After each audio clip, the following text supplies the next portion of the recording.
Hi, welcome to the Cookalong Clwb. I'm Angharad and this is my daughter, Pip. We're going to show you how to cook roast chicken today. We're going to use a slow cooker, which is a brilliant way of cooking. You're just heating the actual pot, so it saves loads of energy. I think it's around about 18p a day, but it's much cheaper than using the oven or the hob or anything. And it's quite simple because it's all in one place. So we've got a medium chicken. This will make a great roast dinner for 4, and we think you can have enough leftovers for 4 to 6 as well. So we're going to show you how to cook your roast chicken, and then we're going to show you how to cut it and to strip the carcass so that we don't waste any of it. And we can even use the bones to make stock after as well. So whole chicken is a lot cheaper than buying chicken pieces and chicken breast and all of that. So it's a really good economical way of having chicken, which I think we all need to utilise. So the first thing we're going to do is we're going to take it out of the packaging over to my trusty assistant, who's going to use a very sharp knife, very carefully. I've heated up the slow cooker just to get it going. You don't have to, it doesn't matter, you can put it all in and it'll be absolutely fine. It's going to take, probably it would take an hour and a half, 2 hours in the oven. If you wanted to put it in a roasting tin, it's going to take probably 2 to 3 hours in the slow cooker, and then for the last hour you can just put the lid like that to let any excess moisture evaporate, and the top will actually brown a little bit, which is great. So like always with chicken, you want to be really careful, and you want to just use a board just for the raw chicken and then change it before you do anything else. Raw chicken is quite dangerous. So what we're going to do is we're going to put it in. This hasn't got any elastic or anything around it. If it does have elastic around it, you need to take that off. So I'm just going to sit the little chicken carefully. We're going to take this chopping board away. So we've got the chicken in. So this is a medium chicken. So this is going to go quite a long way. It just fits in, so that's what you need to double check, is just make sure what size and if it will fit into your slow cooker. And we're going to add to this, to add more flavour, a roughly chopped onion, some garlic cloves. So this is a bulb of garlic, so we're going to put some cloves in. I quite like a lemon in there as well. We've got some herbs from the garden. You could use dried herbs, whatever you want. It's just going to add a bit more flavour to your chicken.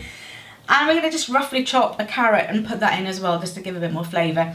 If you want to, and if you've got room, you could put your potatoes in, or your veg in, and just cook it all in one go. That's not a problem. That's a really good idea. But ours is a bit full, so we're just going to cook our potatoes separate later, and the peas as well. So we're going to have this like a traditional roast, and then we're going to show you how to strip the carcass so that you've got amazing amounts of meat for tomorrow as well, which would be really good. So first things we need to do, Pip, is, we need to do some garlic. How many? You can put them in whole with the skin on, but we actually want to make it all as easy as possible. So a great way of doing garlic is just to get the bulb and the heel of your hand and the sharp blade away from the heel of your hand. And then you want to use your strength. And you just press down on it, and it makes a brilliant, brilliant noise. It's very therapeutic, and that means you can peel it really, really super easily. And I'm just going to chuck some garlic inside the chicken. Weird, really weird, but it works because there's a whole cavity inside the chicken, and if you put flavours in there, they'll cook slowly as well, and will just impart even more flavour. We're going to put some herbs from the garden, so I've got some thyme, some oregano, might even be a little bit of wild mint, but whatever you have in your kitchen, dried herbs are brilliant for this. We're going to roughly chop a carrot, so this is just going to add more flavour to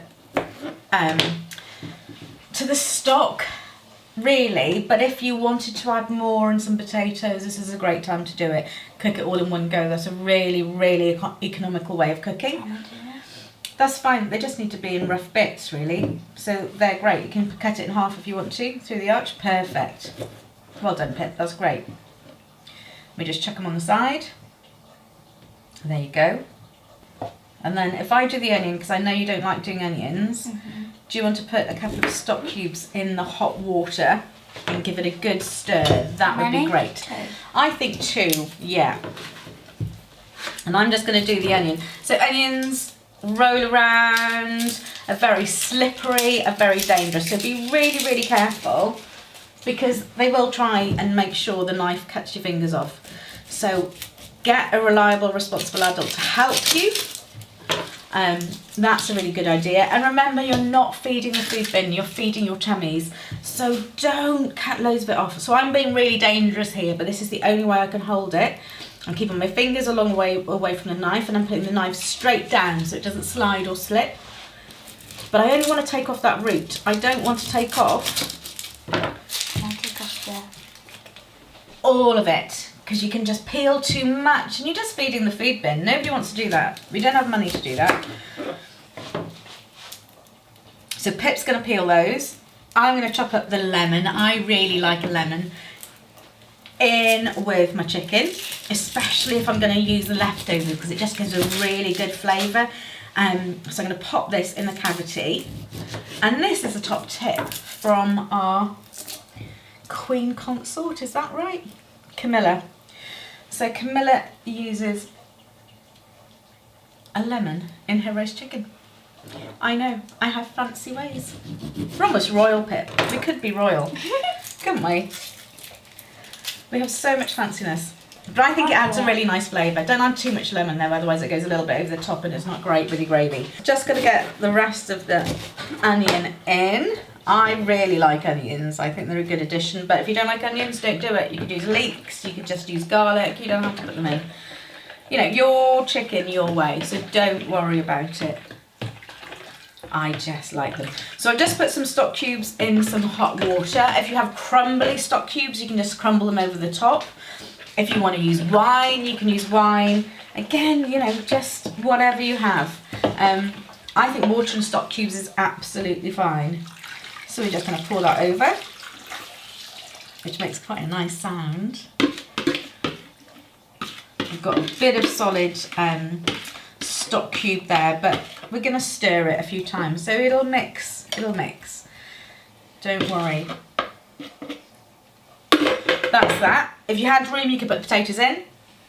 We don't need any more onion, and we're just going to put some salt and pepper on the top. Do you want to do salt or pepper? Salt. Okay, not too much because we've already got the stock cubes in there, but pepper, never have enough pepper. If you've got dried herbs, you can put some more dried herbs on the top too. Swap.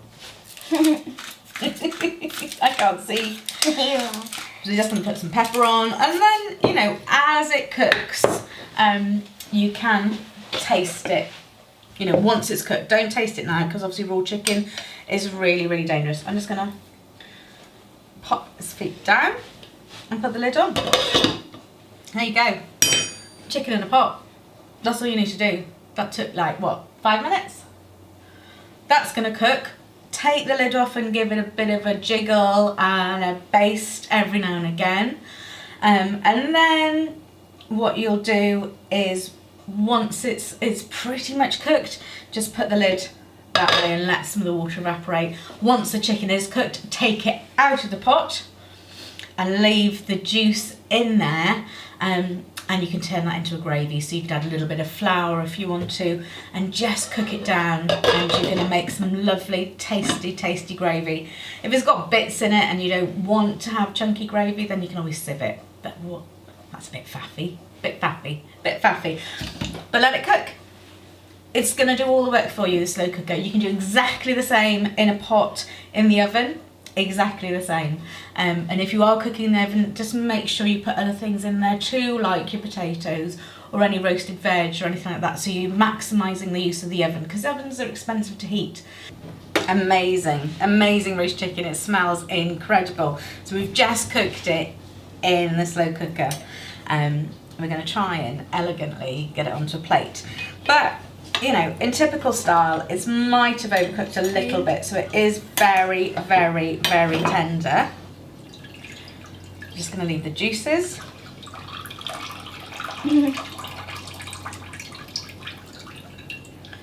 Oh, I'm going to plop it on there. So you can see it's done. It's cooled down a little bit, but you can see the leg is easily pulled off.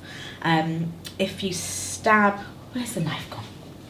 You can stab into the leg and the juices will run clear. So that's really, really important. The thing about chicken is that you really want to cook them really, really well. Whereas beef you can have quite rare because the meat is quite a long way from their stomach cavity. Whereas chickens, you know, it's all very, very close. So you just want to be really, really safe.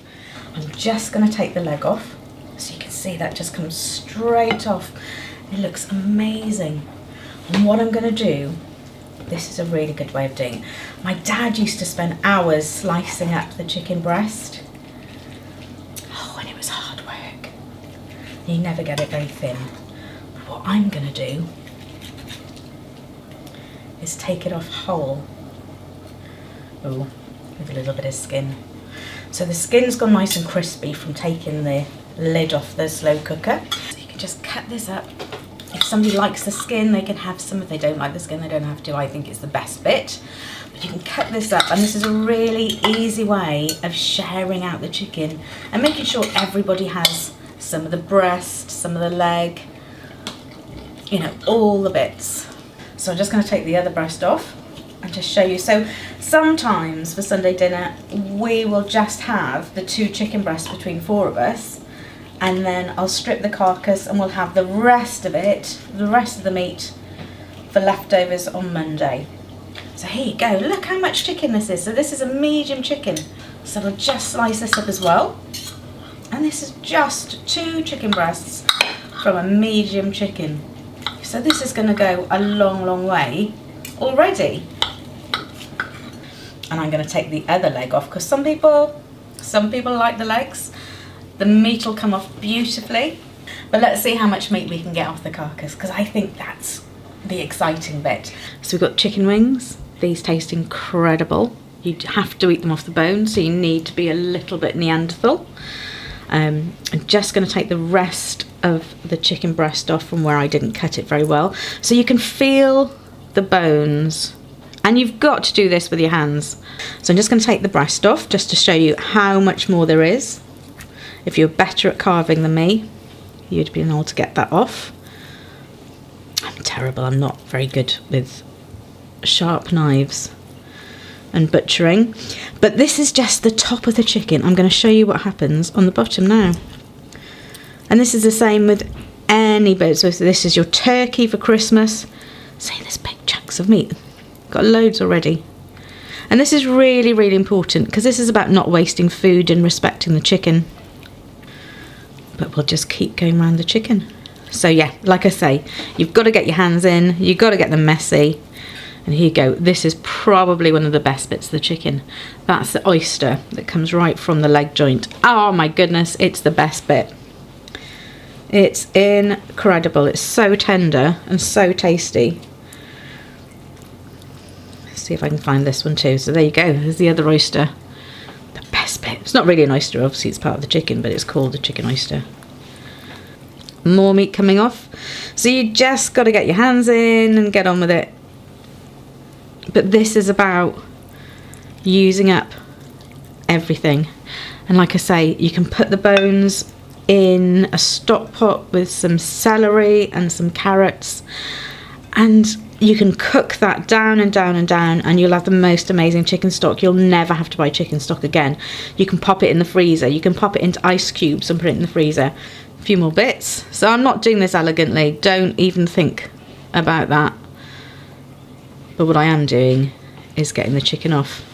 So look at all that. That's the leftovers. That's the underneath of your chicken. So we've split the chicken. I've done a little bit of elegance by slicing up the chicken breasts. So great for sharing, for a roast dinner. You've got some legs as well. Some people really love the legs. And then I've stripped the carcass. I've used my hands and my fingers. It's the only way you can do it. There's no elegance to this bit. I've taken all the meat off, which is incredible. Incredible. So this is your leftovers for Monday. So you could use the gravy, you could use the meat, you could use the potatoes, you could use the peas, get a bit of pastry, you've suddenly got a pie. You could do Chinese chicken curry, which is one of my favourite things. So you just use a quarter of this pot, add that, load of peas, onions, peppers, any more veg you want, and you've got another few meals, which is incredible.